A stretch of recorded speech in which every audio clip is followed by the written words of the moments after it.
Guys నిన్నైతే నాకు మా ఫ్రెండ్స్ కి చికెన్ హలీం తినాలనిపించింది. ఇంకా మేమైతే మక్కా రెస్టారెంట్ కి అయితే వచ్చేస్తున్నాము. చికెన్ హలీం అంటే వీళ్ళు తప్పక నాకైతే ఇంకొకరు కూడా గుర్తురారు.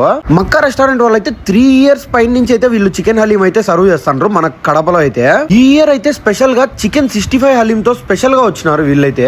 చాలా బాగుంది, మీరైతే నమ్మరు అసలుకి. ఒకసారి ట్రై చేసి చూడండి.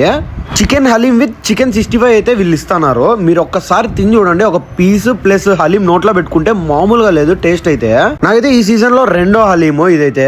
మీరైతే మటన్ హలీం చాలా సార్లు ట్రై చేసి ఉంటారు. ఒకసారి చికెన్ తిని చూడండి, ఆ ఫ్లేవర్ మీకైతే చాలా బాగా నచ్చుతుంది. వీళ్ళ బ్రాంచెస్ వచ్చేసి ఒకటి వచ్చేసి అరోమా స్పైస్ పక్కన ఉన్న నాన్నకు ప్రేమతో రెస్టారెంట్ బయటే ఉంటది. ఒకటైతే మక్కా రెస్టారెంట్, ఇక్కడ టేక్ అవే ఉంది, డైనింగ్ ఉంది. ఇంకొక లొకేషన్ వచ్చేసి మీకైతే పెద్దమట్టి పుల్లి బొమ్మ దగ్గర అయితే ఉంటది. నెంబర్ 1 డీలక్స్ ఆపోజిట్ లోనే. మీకైతే రెండిట్లో ఏది అవైలబుల్ ఉంటే దానికైతే వెళ్ళిపోవచ్చు హ్యాపీగా. మీకైతే ఎక్కడ చూసినా జనాలు అయితే ఉంటారు వీళ్ళ దగ్గర. ఎందుకంటే చికెన్ హలీం అంటే వీళ్ళు ఒకటే గుర్తొస్తారు చాలా మందికి. మీరైతే చికెన్ హలీం ట్రై చేసిన తర్వాత కామెంట్ అయితే చేయండి ఎట్లుందో. మీరైతే మన ఛానల్ సబ్స్క్రైబ్ చేసుకొని ఇన్స్టాల్ ఫాలో అవ్వచ్చు కదా బూయ్.